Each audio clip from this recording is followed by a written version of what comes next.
Бактыгүл Иманбек кызы өкмөттө өз кызматтарын берилүү менен азартка кирип алып аткарып жаткан эки инсан. Чында ушундай. Өз көзү менен күбө башында президент Садыр Жапаровду өкмөттөгүлөр бул киши кайсы убакта уктап, качан эс алат. Бизди кошо ошол өзүнүн ритминде иштетип жатат деп күбүр-шыбыр нааразыда болуп жүрүштү. Акыры көнүштү сыяга. Военный режим. Күнбү түнбү дем алышпай айырмасы жок, бир буйрук жетиштү. Рота, подъем и все. Баары өкмөттө ал тургай баягы ТЭЦ жарылганда Акылбек Жапаров Россиядан Казакстанга жөнөп жаткан болчу экен. Баарын тууралап туруп орун басарына даярдап берип, өзүн болсо таңкы саат 8:00 президент менен чогуу ТЭЦте болду да. Кыскасы ушундай. Бул адамдардын жашоосу биз сындап, биз ойлогондой жыргал эмес. Ал заман өткөн. Тээ илгеркилердики ошондой болчу. Ишке ныксырап саат 10:00 келгендер аз келгенсип, жылан чакпай жылкы тиштебей эле кыска мөөнөттүк өргөгө кетип кала беришчү.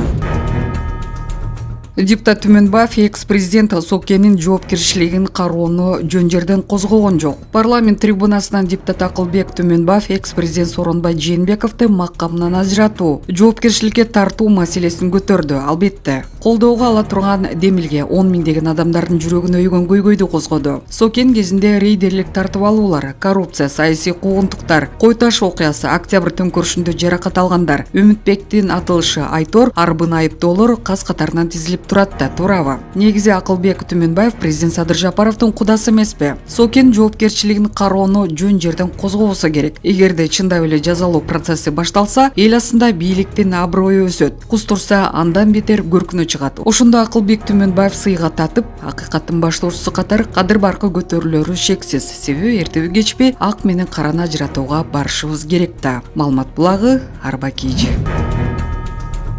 Нуржигит Кадырбеков Бишкек мозаика болуп калды. Бишкек шаары мозаика болуп калды. Бул тууралуу 29-февралдагы жогорку кеңештин жыйынында депутат Нуржигит Кадырбеков билдирди. Ал жакында Американын чоң шаарларында болгон айтып, Бишкек менен салыштырып өттү. Дүйнөдөгү эң бийик 50 имараттын 10-у Чикагода. Нью-Йоркто эле 1971 бийик имарат бар. Ошонун 113-ү бийиктик жагынан 183 метрден өтөт. Таң калыш. Урматтуу Москва шаарындагы мекендештер, Умбем клиникасы төмөнкү кызматтарды сунуштайбыз. Педиатр, гинекология, стоматология, неврология, хирургия, кардиология, лор, УЗИ жана башка. Андан тышкары массаж жана бардык лабораториялык анализдер. Толук маалымат +7 925 103 22 77. Биздин дарек Москва шаары, метро Нахимовский проспект, Сивашская 7, корпус 2. Сиздин ден соолугуңуз биздин камкордук.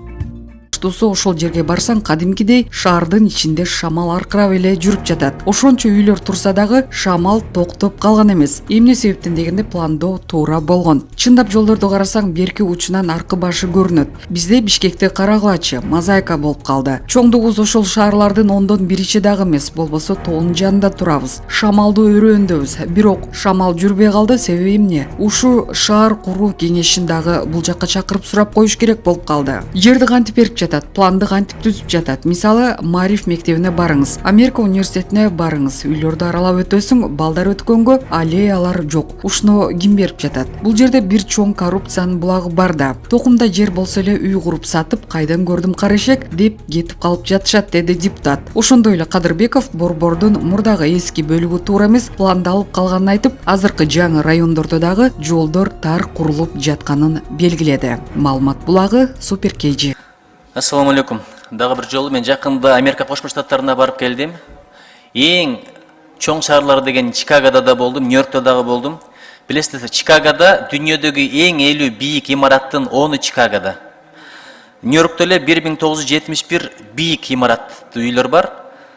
Ошонун 113-ү бийиктиги жана 183 метрден өтөт. Бирок таң калыштуусу, ошол жерге барсаң, кадимкидей шаардын ичинде шамал аркырап эле жүрүп атат да. Шамал токтоп калган эмес, ошончо үйлөр турса дагы, ошончо бийик имараттар болсо дагы. Эмне себептен дегенде пландоо туура болгон, урматтуу президенттин өкүлү. Чындап жолдорду карасаң, берки учунан аркы жагы көрүнөт. А бизде Бишкекти караңызчы, мозаика болуп калды. Ошол шаарлардын 10-1 дагы эмес чоңдугубуз. Мозаика болсо тоонун жанында турабыз, шамалды өрөөндөбүз. Бирок шамал жүрбөй калды. Эмне себептен дегенде, ошол град советти да буяка чакырып бир сурап коюш керек болуп калды. Кантип берип атат жерди, планды кантип түзүп атат. Мына мисалы, азыр мына Мариф мектебине барыңыз, Америка университетине барыңыз, үйлөрдү аралап өтөсүң, балдар өткөнгө керек болсо аллеялар жок. Ушуну ким берип атат? Ушул жерде бир чоң коррупциянын булагы бар да. Токумдай жер болсо эле үй куруп туруп сатып, кайдан көрдүм карашек деп кетип калып атат, бирок эл кыйналып атат да. Мейли муну эски жагы, Бишкек жагы, мурда Фрунзе жагы. Ал жакта жолдордун тардыгын түшүнөм, мурда туура эмес пландалып калыптыр. Азыркы жаңы түшкөн мына Бишкектин жанагы чоң көчөсүнүн ар жагын карасаңыз, магистралдын ар жагын. Ошол жакта деле жолдор тар болуп атат. Эмнеге ач көздүк бул? Кичинекей жер болсо эптеп бирдеме куралдагы саталы деп. Ушуну бир карап коюш керек болуп атат. Ошто терминалдан акча уурдаган шектүүлөр кармалды. Бул тууралуу 29 февралда облустук милиция кабарлады. Маалымат кылайык, былтыр 23 декабрда милиция Кара Суу районунун 1986-жылы туулган МС аттуу тургуну арыз менен кайрылган. Ал 22 декабрдан 23 декабрга караган түнү дүкөнүн белгисиз адамдар бузуп киришип, терминалдагы акчаларды, товарларды жана видео көзөмөлдүн тартылган тасманы сактап туруучу түйүнүн уурдап кеткендигин айткан. Бул факты боюнча кылмыш жаза кодексинин 205-беренесине уурдоо ылайык кылмыш иши козгогон. Шектүү катары Чүй облусунун 1994-жылы туулган ДЖИ жана Бишкек шаарынын 1994-жылы туулган ОЭ аттуу эки жаран Ош областтык ички иштер башкармалыгынын кызматкерлери тарабынан Бишкек шаарынан кармалып, Кара Суу райондук ички иштер башкармалыгынын убактылуу кармоочу жайына киргизилген. Тергөөдө шектүүлөрдүн башка дүкөндөргө да киришип, терминалдан акчаларды уурдап жүрүшкөнү жана адамдарды алдап жүрүшкөнү аныкталган. Келтирилген зыян болжол менен 1,5 миллионду түзгөн. Учурда тергөө амалдары уланууда. Денис Петрашов экинчи рет Азия чемпиону болду. Кыргызстан сууда сүзүү боюнча улуттук курама командасынын мүчөсү Денис Петрашов Нью-Кларк шаарында Филиппинде өтүп жаткан Азия чемпионатынын 2 жолку чемпиону аталды. Бул тууралуу Дене тарбия жана спорт боюнча департаменттен билдирди. Спортчу алгач 50 метр аралыкка сүзүп, биринчи орунду ээлеген эле. Ошондой эле 29 февраль күнү 200 метр аралыкты 2 мүнөт 12 секундта сүзүп өтүп алтын медаль утуп алды.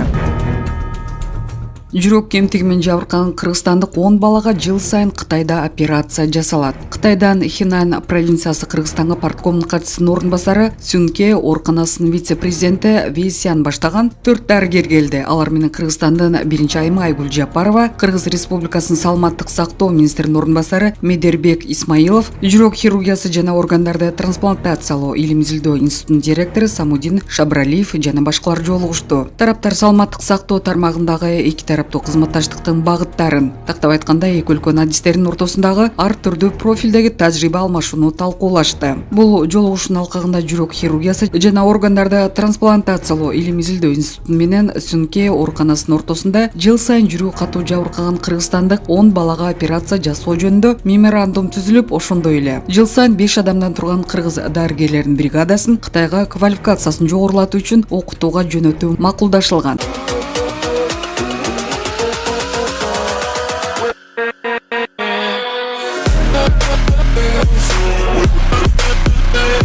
We'll be right back.